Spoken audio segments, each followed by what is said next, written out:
learn, grow, achieve. Teaching goals. Your goals, our mission. Hi everyone, welcome to my class. तो आज मैं आपके सामने डिस्कस करूंगी पीजीटी हिंदी का सिलेबस। इससे पहले मैं अपना इंट्रोडक्शन दे देती हूँ। मैं cocaine qualified CTET, HTET, net, JRF, TGT, PGT Hindi screening, HPSC college cadre, फिलहाल मैं रिसर्च स्कॉलर हूँ। तो पीजीटी हिंदी का सिलेबस मैं आपके सामने डिस्कस करूंगी कि आप इस सिलेबस को कैसे कवर करोगे अगर आप सेल्फ स्टडी करते हैं या फिर बैच में इनरोल होते हैं। तो देखो, सबसे पहले आप किसी भी सब्जेक्ट की तैयारी करते हैं तो आपके पास दो हथियार होने चाहिए। दो हथियार होने का मतलब क्या है कि एक तो आपके पास सिलेबस, मैंने क्या बताया है, एक तो आपके पास सिलेबस होना चाहिए, दूसरा आपके पास क्या होना चाहिए, उस सिलेबस के पीवाईक्यू, यानी जिस भी सब्जेक्ट की आप तैयारी कर रहे हो उसका सिलेबस साथ में पीवाईक्यू। अब ये दोनों इंपॉर्टेंट क्यों हैं? क्योंकि सिलेबस आपको ये बताता है कि आपको क्या पढ़ना है और पीवाईक्यू आपको ये बताते हैं कि आपको किस टॉपिक पर काम करना है या किस टॉपिक पर आपको ज्यादा पकड़ बनाने की जरूरत है। अगर मैं बात करती हूँ हिंदी साहित्य की, तो हिंदी साहित्य आप जानते होंगे, हिंदी के स्टूडेंट हैं, कि कितना लेंथी हमारा सिलेबस है, जिसमें हमारा हिंदी साहित्य ही इतना लेंथी दिया गया है। अगर आप पीवाईक्यू एनालिसिस कर लेते हैं तो आपको ये आइडिया लग जाता है कि आपके जो क्वेश्चन है वो कहाँ से, किस टॉपिक से, और उस टॉपिक में से भी जो सम पार्ट है कहाँ से उठाए जा रहे हैं। आपको जो अब फिलहाल 2025 का जो पेपर हुआ है 2026 में, इसके लेवल को नहीं देखना है क्योंकि बहुत ही इजी लेवल आपका अब की बार दिया गया था। जो 2026 का पेपर आपका 2025 अभी 1.5-2 महीने पहले आपका हुआ है, आपको इस पेपर को नहीं देखना है। बता दूं, बहुत ही इजी लेवल इसमें दिया गया था और इसमें इतनी एरर थी। अगर मैं टीजीटी हिंदी की बात करती हूँ तो बच्चों के सही होते हुए भी क्वेश्चन यहाँ पर आयोग के द्वारा फाइनल रिजल्ट निकाल दिया गया और फिर भी क्या है, गलत क्या है, उत्तर दिए गए हैं। पीजीटी की अगर मैं बात करती हूँ तो पीजीटी में 3 क्वेश्चन इन्होंने, बच्चों ने ऑब्जेक्शन लगाए थे तो उनको क्या कर दिया है, सही कर दिया। ऐसा नहीं है कि टीजीटी में इन्होंने ऑब्जेक्शन नहीं लगाए, बच्चों ने लगाए थे, फिर भी उनकी आंसर की में कोई चेंज नहीं है। खैर वो तो अलग बात है, बट कहने का मतलब है कि आपको 2025 के पेपर को नहीं देखना है, इससे पहले के जो पीवाईक्यू है उनको देखना है और देखना है कि कहाँ से क्वेश्चन उठाए जा रहे हैं, किस टॉपिक पर एग्जामिनर ज्यादा फोकस करता है। अगर मैं अभी जो 2025 में पेपर हुआ है इसकी बात करती हूँ तो एक टॉपिक से 7-7, 8-8 क्वेश्चन बना दिए गए। एनसीईआरटी को बिल्कुल भी टच नहीं किया गया, 1 या 2 क्वेश्चन एनसीईआरटी से पूछ लिए गए और एक टॉपिक मान ले हिंदी साहित्य से आदिकाल उठा लिया इन्होंने, तो 7-7, 8-8 क्वेश्चन बिल्कुल सीरीज में उसी टॉपिक से दे दिए। ये कोई पेपर का पैटर्न नहीं था, पहले बता देती हूँ आपको। पहले के जो पीवाईक्यू है 2020 है, 21, 22, 23, 24, आई थिंक आपको 2018 से 2024 तक के पीवाईक्यू बिल्कुल अच्छे से करने हैं। अब मैं आपके सामने डिस्कस करती हूँ सिलेबस। देखो, सबसे पहला जो आपका सिलेबस है इसको 3 पार्ट में डिवाइड किया गया है। कितने भागों में डिवाइड किया गया है? 3 भागों में। पहला जो भाग आता है आपका आता है हिंदी साहित्य, दूसरा आपका आता है एनसीईआरटी और तीसरा पार्ट दिया गया है आपका, कौन सा दिया गया है, काव्य शास्त्र और जो व्याकरण है, ये वाला पोर्शन दिया गया है। पहला जो भाग दिया गया है इसमें इन्होंने बताया है हिंदी भाषा एवं साहित्य, हिंदी भाषा का उद्भव और विकास, हिंदी और उसकी बोलियों का सामान्य परिचय, हिंदी साहित्य के इतिहास, लेखन की पद्धतियां, इतिहास, लेखक। देखो, जो पहला पार्ट है इसमें हिंदी भाषा और साहित्य, जिसमें हिंदी का उद्भव कहाँ से हुआ है, इसका विकास कैसे हुआ, हिंदी और उसकी बोलियों का सामान्य परिचय। कहने का मतलब क्या है कि इसमें आपकी जो राजभाषा संबंधी नियम है 343 से लेकर 351 तक, जो संवैधानिक प्रावधान दिए गए हैं ये आपको पढ़ना है। साथ में जो देवनागरी लिपि की विशेषताएं हैं, वैज्ञानिकता क्या है, ये आपको पढ़ना है। और तीसरा आपको क्या पढ़ना है कि हिंदी और उसकी बोलियों का सामान्य परिचय। अब ये बोलियां कौन सी हैं बेटा? बोलियों का यहाँ पे मतलब दिया गया है कि जब हमारी हिंदी यानी कि सबसे पहले संस्कृत, फिर उसके बाद आती है प्राकृत, प्राकृत से आती है, पहले आती है जो वैदिक संस्कृत, लौकिक संस्कृत, उसके बाद कौन सी आती है पाली, फिर प्राकृत, फिर अपभ्रंश, और अपभ्रंश से क्या आती है अवहट, और अपभ्रंश के फिर अलग अलग रूप निकलते हैं, जिसमें शोरसेनी अपभ्रंश है, मागधी अपभ्रंश है, अर्ध मागधी अपभ्रंश है, उनके भी फिर सब पार्ट हैं। अगर मैं अर्ध मागधी की बात करती हूँ तो उससे निकली है पूर्वी बोली, पूर्वी से 3 निकली है अवधी, बघेली और छत्तीसगढ़ी। अगर मैं शोरसेनी अपभ्रंश की बात करूं तो उससे निकली है पश्चिम हिंदी, पश्चिमी हिंदी से फिर आपकी 5 बोलियां निकली हैं, जिसमें खड़ी बोली है, हरियाणवी है, कन्नौजी है, आपकी ब्रज भाषा है और बुंदेली है। यानी ये बोलियां आपको बिल्कुल डिटेल में पढ़नी है कि किस अपभ्रंश से कौन सी जो अपभ्रंश विकसित हुई है और उससे फिर कौन कौन सी बोलियां निकली हैं। ये 3 टॉपिक यहाँ पर आपको कवर करने हैं हिंदी भाषा और साहित्य में। अब मैं बात करती हूँ हिंदी साहित्य के इतिहास लेखन की पद्धतियां, यानी स्टार्टिंग में जो हिंदी साहित्य इतिहास लेखन परंपरा है, कौन से ऐसे कवि हुए हैं जिन्होंने लेखक हुए हैं जिन्होंने अलग अलग इतिहास पद्धति अपनाई है। गारसा दत्तासी है, शिव सिंह सेंगर है, महेश दत्त शुक्ल है, जॉर्ज गिरियशन है, मिसर बंधु विनोद है, रामचंद्र शुक्ल है, हजारी प्रसाद द्विवेदी है, डॉक्टर राम कुमार वर्मा है, गणपति चंद्र गुप्त है, सुमन राजे हैं, रामस्वरूप चतुर्वेदी है, राहुल सांकरत्यान है। इनके द्वारा अलग अलग पद्धतियां अपनाई गई हैं। उन पद्धतियों को आपको पढ़ना है कि उन्होंने अपने इतिहास ग्रंथ में क्या लिखा है। फिर आपको पढ़ना है काल विभाजन एवं नामकरण, यानी जो हिंदी साहित्य का इतिहास है, चाहे वो आदिकाल है, चाहे वो भक्ति काल है, रीति काल है, आधुनिक काल है, उनका जो नामकरण दिया गया है, उनमें जो काल विभाजन किया गया है, उनको आपको पढ़ना है। हिंदी साहित्य का आरंभ एवं विभिन्न कालखंडों का प्रवर्तिगत इतिहास, काव्य धाराएं फिर आती हैं, इसमें प्रतिनिधि कवि एवं रचनाएं और विशेषताएं। यहाँ पर जो इम्पोर्टेंट जो कवि हैं उनको आपको पढ़ना है। जैसे मैं आदिकाल में बात करूं तो आप पढ़ेंगे स्वयंभू को, अपभ्रंश को, सरहपा को, लुईपा को, कन्हपा को, हेमचंद्र को, सोमप्रभु सूरी को, आसगु कवि को। इधर आप फिर उसको पढ़ेंगे जैसे रोड़ा कवि की आती है, राहुल बेल आती है, अब्दुल रहमान का संदेश रासक आता है, अमीर खुसरो है, विद्यापति हैं। आपको ये प्रतिनिधि कवि है जहां से आपके एग्जाम में क्वेश्चन हर बार बनते हैं, उनको आपको पढ़ना है। फिर आप भक्ति काल में चलते हैं तो कबीरदास है, सूरदास है, तुलसीदास है, मीराबाई है, रसखान है, रहीमदास है, जायसी हैं, और सूफी काव्य धारा की जो अलग अलग कवि हैं, जो प्रतिनिधि कवि हैं, उनको आपको पढ़ना है। हिंदी गद्य का उद्भव और विकास और गद्य की विभिन्न धाराएं। फिर ये आपका आधुनिक काल आ जाता है। आधुनिक काल में आप जैसे भारतेंदु युग पढ़ते हो, द्विवेदी युग पढ़ते हो, उसके बाद आपका छायावाद, प्रगतिवाद, प्रयोगवाद, नई कविता, फिर समकालीन कविता, समकालीन कविता के बाद फिर आपका जैसे दलित कविता आ जाती है। उसके बाद जो आपका गद्य साहित्य शुरू होता है, जिसमें आपके उपन्यास है, नाटक है, संस्मरण है, रिपोर्टाज है, रेखा चित्र है, एकांकी है, कहानी है, नाटक है, पत्र साहित्य है, पत्र पत्रिकाएं कौन कौन सी किस किस कवि के द्वारा निकाली गई है, ये सब आपको कहां पर पढ़ना पड़ेगा। गद्य का उद्भव और विकास एवं गद्य की विभिन्न धाराओं के अंतर्गत आपको पढ़ना पड़ेगा। तो ये आपका पहला पार्ट दिया गया है, जिसमें आदिकाल, भक्तिकाल, रीतिकाल, आधुनिक काल बिल्कुल डिटेल में आपको पढ़ना है। जो मोस्ट इंपोर्टेंट कवि हैं उनको आपको देखना पड़ेगा कि किस आलोचक के द्वारा उनके बारे में क्या कुछ कहा गया है। तो ये था आपका पहला भाग। अगर हम दूसरे भाग की बात करते हैं तो इसमें आपके सामने दी गई है एनसीईआरटी। प्योर एनसीईआरटी आपको यहाँ पर पढ़नी है। 9th क्लास से लेकर 12th क्लास तक की एनसीईआरटी आपको पढ़नी है, जिसमें क्षितिज आती है, कृतिका आती है, आरोह आती है, वितान, पुस्तकों में संकलित काव्य एवं गद्य रचनाओं पर आधारित प्रश्न। क्षितिज, कृतिका, आरोह एवं वितान पुस्तकों में संकलित कविताओं का जो काव्य सौंदर्य है, यानी भाव और कला पक्ष पर आधारित प्रश्न। फिर इसमें बता दिया कि जो रचनाएं हैं, रचनाकार लगे हुए हैं, कृतिका, क्षितिज, आरोह, वितान में, उनको आपको पढ़ना है। उनके ऊपर आपसे प्रश्न पूछे जाते हैं।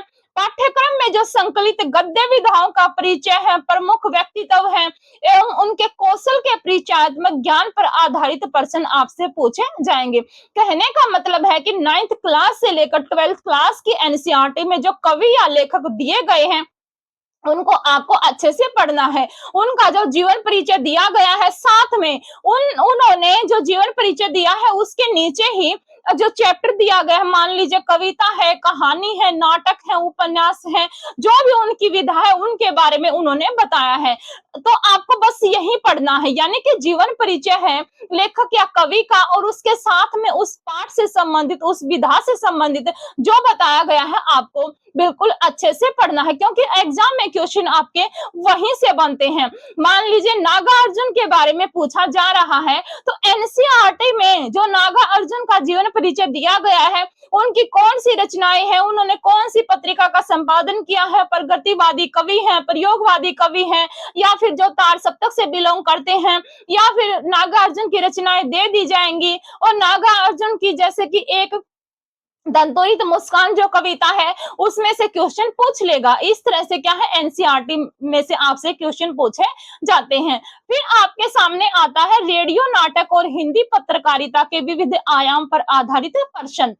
रेडियो नाटक और हिंदी पत्रकारिता, देखो आप इस टॉपिक को नहीं करोगे आपका काम चल जाएगा, क्योंकि यहाँ से बिल्कुल नाम मात्र के क्वेश्चन पूछे जाते हैं। और कभी कभी तो आपसे यहाँ से एक क्वेश्चन भी नहीं पूछा जाता, सिंगल एक क्वेश्चन भी इस टॉपिक से नहीं पूछा जाता। हाँ, एक आध बार ऐसा हो जाता है कि एक क्वेश्चन पूछ लिया जाए, ज्यादा नहीं कहूंगी मैं, सिर्फ एक क्वेश्चन यहाँ से पूछा जाता है। और कभी कभी तो ऐसा होता है कि एक सिंगल क्वेश्चन भी इस टॉपिक से नहीं पूछा जाता। तो इसलिए आपको इसके ऊपर ज्यादा फोकस नहीं करना है। बट मान लीजिए एग्जामिनर एक क्वेश्चन देता है, और एक क्वेश्चन बच्चे के लिए कितना इंपॉर्टेंट है ये आप जानते हैं। तो आपको हर एक टॉपिक को पढ़ना है, लेकिन आपको उस टॉपिक पर ज्यादा फोकस करना है जहां से आपके एग्जाम में हर बार क्वेश्चन आते हैं। अब पाठ्यक्रम में आए पर्यायवाची, विलोम, अनेकार्थक एवं वाक्यांश के लिए एक शब्द पर आधारित प्रश्न पाठ्यक्रम में संकलित रचनाओं में से, यहाँ से नहीं पूछा जाएगा आपसे। जो व्याकरण है वहां से ये क्वेश्चन आते हैं कि पर्यायवाची है, विलोम है, अनेकार्थक है, या वाक्यांश के लिए एक शब्द है। अब जो भाग 3 दिया गया है, इसमें दिया गया है काव्य शास्त्र और व्याकरण। काव्य शास्त्र में इन्होंने दे दिया शब्द शक्तियों के भेद एवं उदाहरण आधारित प्रश्न, काव्य हेतु, काव्य गुण, काव्य दोष, काव्य रीतियां। फिर इसमें अलंकारों में इन्होंने दिया है सलेश, यमक, दीपक और अनुप्रास। अनुप्रास के यहाँ पर भेद सहित आपको पढ़ने हैं, यानी अनुप्रास जो अलंकार है इसके 5 भेद हैं, छक्का अनुप्रास, लाटा अनुप्रास, वर्त्यानुप्रास, अंत्यानुप्रास। जो ये 5 भेद अनुप्रास के आते हैं ये भी यहाँ पे इन्होंने मेंशन कर दिया है, भेद सहित आपको ये पढ़ना है। फिर आता है भ्रांतिमान अलंकार, विरोधाभास, उत्प्रेक्षा, संदेह, मानविकरण अलंकार। फिर गीतिका, हरिगीतिका, कविता आधारित प्रश्न, दोहा, रोला, सोठा, चौपाई, मालिनी, वसंत तलिका, सवैया, वसंत छंदों पर आधारित प्रश्न। ये यहाँ पर इन्होंने दिया है काव्य शास्त्र का। अब नीचे और देखते हैं इन्होंने क्या दिया है। रस का स्वरूप, रस के अवयव आधारित प्रश्न, काव्य रीति के स्वरूप एवं रस निष्पत्ति पर विवेचन पर आधारित प्रश्न। ये यहाँ पर इन्होंने दे दिया काव्य शास्त्र का। देखो जो पीजीटी में आपसे काव्य शास्त्र पूछा जाता है, ठीक है, इन्होंने ये दे दिया, बता दिया इन्होंने कि इतना काव्य शास्त्र पूछा जाएगा, लेकिन साफ बता देते हो काव्य शास्त्र पीजीटी में बहुत ही डीप पूछा जाता है। जो आपके 6 संप्रदाय आते हैं ना काव्य शास्त्र के, जैसे रस संप्रदाय है, अलंकार संप्रदाय है, रीति संप्रदाय है, वक्रोक्ति संप्रदाय है, औचित्य संप्रदाय है, ध्वनि संप्रदाय है, यहाँ से क्वेश्चन पूछे जाते हैं। जो गुण है, दोष है, अलंकार है, छंद है, ये तो आपके टीजीटी में पूछे जाते हैं, ठीक है बेटा। लेकिन जो काव्य शास्त्र है बिल्कुल डीप में आपसे पूछा जाता है। मैंने बता दिए जो अलग अलग संप्रदाय अलग अलग आचार्यों के द्वारा निकाले गए हैं, यहाँ से क्वेश्चन आपसे पूछे जाते हैं। हाँ, एक टॉपिक इन्होंने दिया है कि काव्य रीति के स्वरूप एवं रस निष्पत्ति पर विवेचन पर आधारित प्रश्न। ये रस निष्पत्ति क्या है कि जो भरतमुनि के द्वारा जो सूत्र दिया गया है, विभाव, अनुभाव, व्यभिचारी, संयोगादर्श निष्पत्ति, जो रस निष्पत्ति की जो एक तरह से मतलब जो भरतमुनि ने जो सूत्र दे दिया मैंने बताया है विभाव, अनुभाव, व्यभिचारी, संयोगादर्श, निष्पत्ति। जो ये रस निष्पत्ति शब्द है भरत मुनि के सूत्र से ये अलग अलग आचार्य उठाते हैं, जिसमें भामा है, सॉरी, जिसमें भट्टलोलट है, शंकुक है, अभिनव गुप्त है, भट्टनायक है। ये जो चार आचार्य हैं और ये रस निष्पत्ति के ऊपर क्या कहते हैं बिल्कुल डिटेल में आपको ये पढ़ना है। यहाँ से 100% आपके एग्जाम में एक क्वेश्चन पक्का देखने को मिलेगा। इस टॉपिक पर तो बिल्कुल गांठ मार लेना, आपके एग्जाम में यहाँ से क्वेश्चन बनेगा। और मैंने बता दिया कि काव्य शास्त्र में आपसे कहां से क्वेश्चन पीजीटी में पूछे जाते हैं। ठीक है, इन्होंने अलंकार, गुण, दोष, छंद ये दे दिया है, लेकिन काव्य शास्त्र में आपसे सिर्फ यही नहीं पूछा जाता। मैंने बता दिया कि क्वेश्चन आपके काव्य शास्त्र में कहां से बनते हैं। अब हम बात करते हैं व्याकरण की। तो इसमें व्याकरण में इन्होंने दिया है वर्ण, विचार एवं की पहचान पर आधारित प्रश्न, वर्तनिक दृष्टि से अशुद्धि शुद्धि वाले प्रश्न, संधि, समास, उपसर्ग, प्रत्यय पर प्रश्न, फिर विकारी शब्द आते हैं, संज्ञा, सर्वनाम, विशेषण, क्रिया पर आधारित प्रश्न, अविकारी शब्दों में क्रिया, विशेषण, संबंध सूचक, समुच्चय बोधक, विस्मयादि बोधक, फिर पद विचार संबंधी प्रयोग एवं शुद्ध वाक्यों की पहचान पर आधारित प्रश्न, मुहावरे व लोकोक्तियों पर प्रश्न, और फिर अनौपचारिक पत्रों पर आधारित प्रश्न और औपचारिक पत्रों पर आधारित प्रश्न। यहाँ पर आपसे पूरी व्याकरण दे दी गई है, जिसमें संज्ञा, सर्वनाम, विशेषण, क्रिया, क्रिया विशेषण, संबंध सूचक, समुच्चय बोधक, ये सभी इन्होंने यहाँ पर दे दिया है। उपसर्ग है, प्रत्यय है, संधि है, समास है, पूरी व्याकरण यहाँ पर आपसे उठाकर दे दी गई है। मुहावरे, लोकोक्तियां, औपचारिक पत्र, जो अनौपचारिक पत्र है वहां से क्वेश्चन, मतलब पूरी व्याकरण आपको करनी है। काव्य शास्त्र में मैंने बता दिया है कि क्या क्या टॉपिक आपको पढ़ने हैं। यहाँ पर जो काव्य शास्त्र में इन्होंने मेंशन किया है वहां से तो क्वेश्चन पूछे ही पूछे जाते हैं, बट मैंने बता दिया कि आउट ऑफ सिलेबस भी आपसे काव्य शास्त्र में 100% क्वेश्चन पूछे जाते हैं। मैंने जो ये 6 संप्रदाय बताए हैं यहाँ से क्वेश्चन हर बार आपके एग्जाम में देखने को मिलता है। अगर मैं रीति संप्रदाय की बात करती हूँ, रस संप्रदाय की बात करती हूँ, अलंकार संप्रदाय की बात करती हूँ, तो ये 3 ऐसे संप्रदाय है जहां से हर बार आपके एग्जाम में क्वेश्चन बनता है। तो ये था आपका पीजीटी हिंदी का सिलेबस जो मैंने आपके सामने डिस्कस कर दिया है। अब आप अगर बैच से जुड़ना चाहते हैं तो टीचिंग गोल्स ऐप पर मेरा बैच अवेलेबल है, जिसमें आपको जो पूरी स्ट्रेटजी है आपके हिंदी की, वहां पर आपको पूरी तरह से, मतलब अगर आप मेरे साथ जुड़ते हैं तो गारंटी देती हूँ कि फर्स्ट अटेम्प्ट में ही, अगर आप शिद्दत से पढ़ते हैं तो फर्स्ट अटेम्प्ट में ही आप क्या कर ले जाओगे, एचटेट क्लियर कर ले जाओगे।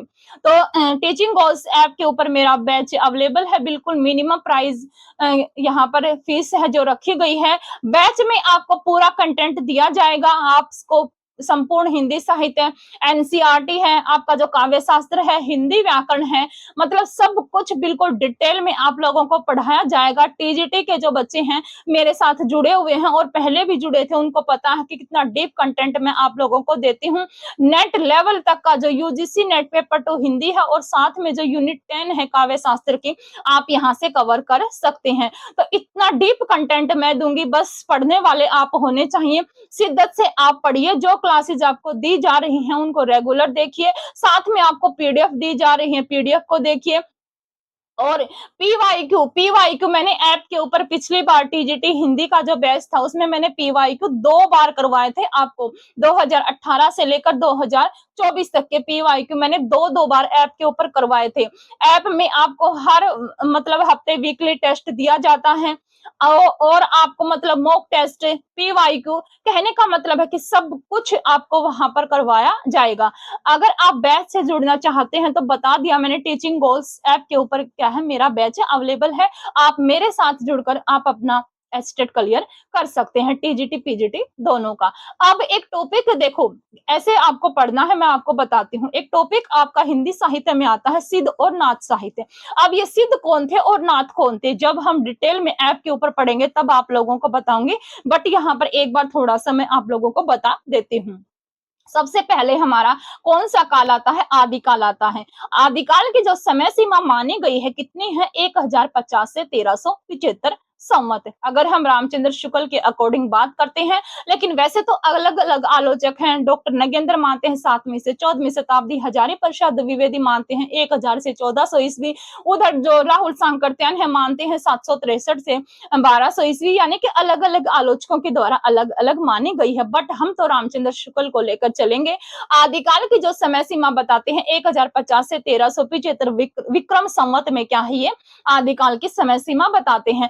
अब आदिकाल में जो सिद्ध और नाथ आते हैं, सबसे पहले आपका आदिकाल में आता है अपभ्रंश साहित्य, जैन साहित्य, जिसको हम रास साहित्य भी कहते हैं। उसके बाद आपके आते हैं रासो साहित्य, और जो जैन साहित्य या अपभ्रंश जो साहित्य आता है, इसी में कौन आते हैं, सिद्ध और नाथ आते हैं। अपभ्रंश साहित्य में ही कौन आते हैं, सिद्ध और नाथ आते हैं। अब ये सिद्ध कौन थे और नाथ कौन थे, देखो जो बज्जरियान है, सॉरी, महात्मा बुद्ध के द्वारा, महात्मा बुद्ध क्या थे, बौद्ध धर्म के प्रवर्तक थे। महात्मा बुद्ध किस धर्म के प्रवर्तक थे, बौद्ध धर्म के क्या थे, प्रवर्तक थे। अब जो ये बौद्ध धर्म है आगे चलकर दो शाखाओं में विभाजित हो जाता है। एक आता है महायान और दूसरा कौन सा आता है, हीनयान। अब जो ये महायान थे, ये क्या करते थे, इनसे क्या निकलते हैं, बज्जरियानी निकलते हैं। महायानियों से कौन निकलते हैं, बज्जरियानी, और बज्जरियानियों से कौन निकलते हैं, सिद्ध निकलते हैं, और सिद्धों से फिर कौन निकलते हैं, नाथ निकलते हैं। वैसे तो सिद्धों से अपनी परंपरा किसने अलग की थी, जालंधर नाथ ने क्या है, सिद्धों से अपनी परंपरा अलग की है। सिद्ध और नाथों में जो नाथ हैं, इनमें 4 ऐसे कवि आते हैं जो पहले सिद्ध थे और बाद में नाथ हो जाते हैं, जिसमें जालंधर नाथ है, गोरखनाथ है, चरपटी नाथ है और नागा अर्जुन है। नागा अर्जुन को क्या कहा जाता है, रसायनी भी नागा अर्जुन को कहा जाता है। बता दिया मैंने कि कैसे सिद्ध और नाथ आपके सामने आते हैं आदिकाल के अंतर्गत जब आप अपभ्रंश साहित्य पढ़ते हैं, यानी बौद्ध धर्म, महात्मा बुद्ध जिसके प्रवर्तक थे। महात्मा बुद्ध ने तो सिर्फ ये दिया था, लेकिन बौद्ध धर्म आगे चलकर महायान और हीनयान 2 शाखाओं में विकृत हो जाता है, टूट जाता है बौद्ध धर्म। महायान से निकलते हैं बज्जरियान, बज्जरियानियों से निकलते हैं सिद्ध, और सिद्धों से कौन निकलते हैं, नाथ निकलते हैं। अब इसको एक बार देख लेते हैं। सिद्धों और योगियों का इतना वर्णन करके इस बात की ओर ध्यान दिलाना हम आवश्यक समझते हैं कि उनकी रचनाएं तांत्रिक विधान, योग साधना, आत्म निग्रह, श्वास निरोध, भीतरी चक्रों और नाड़ियों की स्थिति, अंतर्मुख साधना के महत्व इत्यादि की सांप्रदायिक शिक्षा मात्र है।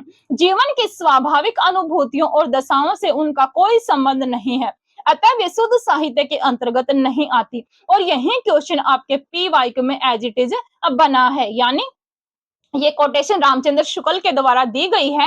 और रामचंद्र शुक्ल क्या कहते हैं, जो सिद्ध और योगी थे, उन्होंने क्या किया था कि तांत्रिक विद्या के द्वारा जनता को अपनी तरफ आकर्षित किया था। इसीलिए तो रामचंद्र शुक्ल कहते हैं कि तुलसी गोरख जगायो जोग भक्ति भगायो लोग, यानी कि गोरखनाथ ने जिस योग साधना पद्धति को उन्होंने एक तरह से उनका परिवर्तन किया, तो क्या करते थे लोग, भक्ति से गोरख जगायो जोग भक्ति भगायो लोग, भगवान के प्रति जो लोगों की आस्था थी, एक तरह से गोरखनाथ ने क्या कर दी थी, लोगों के मन से भगा दी थी। यहाँ पर यही बात कहना चाहते हैं।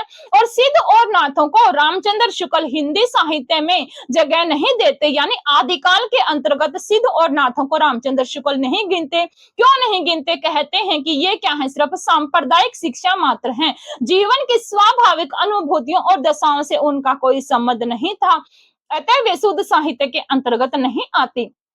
उनको उसी रूप में ग्रहण करना चाहिए जिस रूप में ज्योतिष, आयुर्वेद आदि के ग्रंथ हैं। किसने कहा, रामचंद्र शुक्ल ने कहा। तो यहाँ से एक तरह से मैंने जो समरी है, एक तरह से सारांश है जो सिद्ध और नाथों का, ये बताया है कि रामचंद्र शुक्ल इनके बारे में क्या बोलते हैं। आगे बताया है कि बौद्ध धर्म विकृत होकर बज्जरियान संप्रदाय के रूप में देश के पूर्वी भागों में बहुत दिनों से चला आ रहा था। ऊपर बता दिया कि बौद्ध धर्म जब बट जाता है 2 शाखाओं में, एक आती है महायान और दूसरी आती है हीनयान। महायानियों से कौन निकलते हैं, बज्जरियान निकलते हैं। और ये क्या थे, देश के पूर्वी भागों में बहुत दिनों से चला आ रहा था। इन बौद्ध तांत्रिकों के बीच वामाचार अपनी चरम सीमा को पहुंचा। अब ये वामाचार क्या है, जो ये बौद्ध तांत्रिक थे, वामाचार एक तरह से बताया गया है कि स्त्री का सहवास यानी महासुखवाद को जो सिद्ध है ये इंपॉर्टेंस देते हैं और कहते हैं कि इसके द्वारा ही हमें क्या होगी, भगवान की प्राप्ति होगी। लेकिन दूसरी तरफ जो नाथ हैं, ये हठ योग के द्वारा यानी कि इंद्रिय निग्रह के द्वारा ही क्या हो सकता है, भगवान की प्राप्ति हो सकती है। तो यहाँ पर बताते हैं कि बौद्ध तांत्रिकों के बीच जो वामाचार था अपनी चरम सीमा को पहुंचा। ये बिहार से लेकर असम तक फैले थे और क्या कहलाते थे, सिद्ध कहलाते थे, यानी सिद्धों का क्षेत्र है, क्या बताया गया है, बिहार से असम तक। और क्या कहलाते थे, सिद्ध। बिहार के नालंदा और विक्रमशिला नामक प्रसिद्ध विद्यापीठ क्या है, इनके अड्डे थे। किसके हैं भाई, ये सिद्धों के हैं। जो बिहार का नालंदा जो विश्वविद्यालय है, सबसे पुराना जो विश्वविद्यालय है कौन सा है, नालंदा और विक्रमशिला।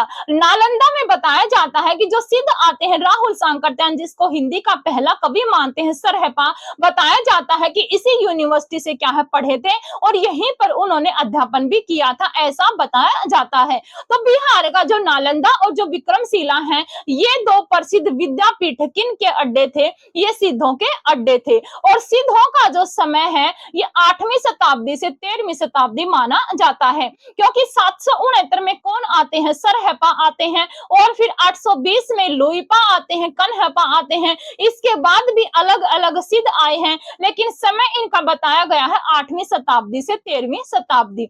सिद्धों की संख्या 84 है और 84 सिद्धों में 4 योगिनियां बताई गई हैं, जिनमें मणिभद्रपा है, कनकलापा है, लक्ष्मीकारा है और मेखलापा है। अभी 2025 का जो एग्जाम हुआ है, वहां पर यही क्वेश्चन आपसे पूछा गया था और आयोग के द्वारा आंसर की में क्या दिया गया था, 12, जो कि सरासर गलत था। बच्चों ने ऑब्जेक्शन लगाए, प्रूफ जुटाए, रामचंद्र शुक्ल के इतिहास ग्रंथ को उन्होंने सहायक के रूप में प्रूफ दिया है और आयोग के द्वारा ये बाद में सही भी मान लिया गया था। 12 तो कौन थे, 12 थे आलवार।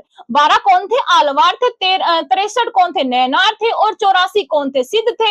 लेकिन सिद्धों में बताया गया है कि 4 योगिनी आती हैं। वैसे तो रामचंद्र शुक्ल 3 योगिनी मानते हैं, ध्यान देना है, रामचंद्र शुक्ल 3 योगिनियों की बात करते हैं, जिनमें से किसको नहीं मानते रामचंद्र शुक्ल, जो ये कनक लापा है, सॉरी मेख लापा है, इसको रामचंद्र शुक्ल नहीं मानते।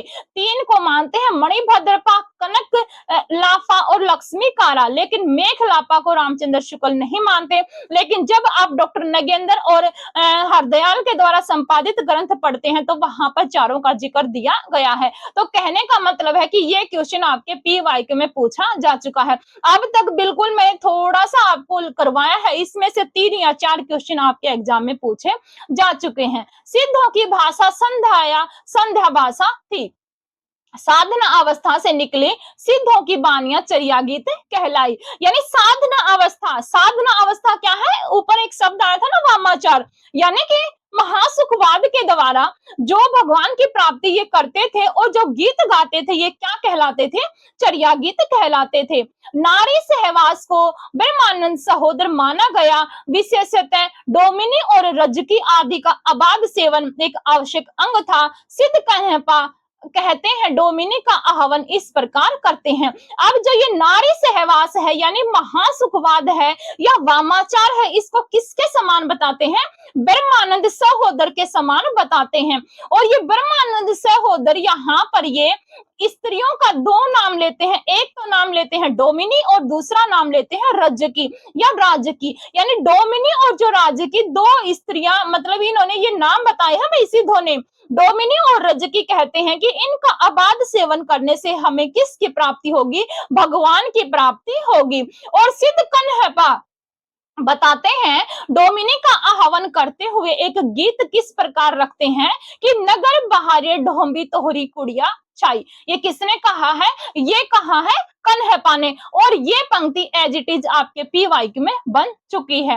अब लुइपा आते हैं। लुइपा क्या कहते हैं कि काया तरुवर पंच विडाल, काया तरुवर पंच विडाल फेमस पंक्ति है, लुइपा की पंक्ति है। और पूछा गया क्वेश्चन है कि काया तरुवर पंच विडाल किसकी पंक्ति है। लेकिन एग्जामिनर अगर क्वेश्चन को घुमा देगा, पंचविडाल का अर्थ आपसे पूछ सकता है। वैसे पंचविडाल का अर्थ आपसे यूजीसी नेट में पूछा गया था, बट एचटेट का लेवल भी अब यूजीसी नेट से कम नहीं है। पंचविडाल में लुईपा बताते हैं कि जो आलस्य है, हिंसा है, चिकित्सा है, काम है और मोह है, ये क्या है, पांच क्या है, पंचविडाल में शामिल हैं। और पंचविडाल का प्रभाव आगे चलकर किसके ऊपर पड़ता है? जो निर्गुण संत कवि होते हैं और जो सूफी संत कवि होते हैं, यानी ज्ञान मार्गी और जो प्रेम मार्गी कवि होते हैं, उनके ऊपर इनका प्रभाव पड़ता है, जिसमें आलस्य है, हिंसा है, चिकित्सा है, काम है और मोह है। अब पंच मकार भी सिद्धों में आए हैं, जिनमें मत्स्य, मुद्रा, मास, ये सब क्या है, पंच मकार है। तो मैंने यहाँ पर आपको एक तरह से बता दिया है कि इस तरह से हम ऐप में पढ़ेंगे बिल्कुल डिटेल से, अलग अलग आलोचकों के द्वारा इन कवियों के बारे में क्या कुछ बोला गया है, सबको मैं वहां पर आप लोगों को मेंशन करके दूंगी, ताकि एग्जाम में आपका क्वेश्चन आता है तो बाहर न जाए। रामचंद्र शुक्ल, रामचंद्र शुक्ल, एक आपके डॉक्टर बच्चन सिंह और तीसरे आपके रामस्वरूप चतुर्वेदी, इन तीन ग्रंथों को मैं ज्यादातर आधार बनाती हूँ, क्योंकि एग्जाम में क्वेश्चन इन्हीं तीन ग्रंथों से उठाए जाते हैं। मान लीजिए हम तुलसीदास के बारे में पढ़ रहे हैं, तो तुलसीदास के बारे में रामचंद्र शुक्ल क्या बोलते हैं, डॉक्टर बच्चन सिंह क्या बोलते हैं, रामस्वरूप चतुर्वेदी क्या बोलते हैं, वैसे हजारी प्रसाद द्विवेदी, गणपति चंद्र गुप्त हैं, डॉक्टर नगेंद्र हैं, इनके भी रेफरेंस दिए जाएंगे। लेकिन ज्यादातर इन तीन आलोचकों की पुस्तकों में जो कुछ कहा गया है, जो इम्पोर्टेंट कवि हैं, उन्होंने क्या कुछ कहा है, सब कुछ मैं आपको ऐप के ऊपर करवाऊंगी। अगर आप ऐप से जुड़ना चाहते हैं तो बता दिया, टीचिंग गोल्स ऐप के ऊपर मेरा पीजीटी हिंदी का बैच अवेलेबल है, टीजीटी हिंदी का भी बैच अवेलेबल है। पीजीटी हिंदी से अगर आप क्लियर करना चाहते हैं तो बैच के साथ जुड़ सकते हैं। मिनिमम प्राइस इसका रखा गया है, फर्स्ट अटेम्प्ट में ही आप अपना एस्टेट क्लियर कर सकते हैं। अब की बार आपको मौका नहीं गंवाना है, क्योंकि अब जो हो चुका सो हो चुका, पीछा हुआ जो बीत जाता है उसको हम वापस नहीं ला सकते, चाहे आयोग की गलती थी, चाहे आप लोगों की कहीं पर कुछ कमी रही है, बट आपको अब एक नए सिरे से जुट जाना है। और हिंदी साहित्य पर मैं आपको आपकी पकड़ इतनी मजबूत बना दूंगी कि अगर आप यूजीसी नेट का पेपर भी अगर क्लियर करना चाहते हैं तो वहां पर जो सेकंड यूनिट आती है वहां से भी आपका क्वेश्चन गलत नहीं होगा। तो मिलती हूँ नेक्स्ट वीडियो में। Thank you, thanks for watching me. Teaching goals को अभी सब्सक्राइब करें और कंप्लीट बैच पाने के लिए हमारा ऐप डाउनलोड करें। आपकी सफलता हमारा लक्ष्य।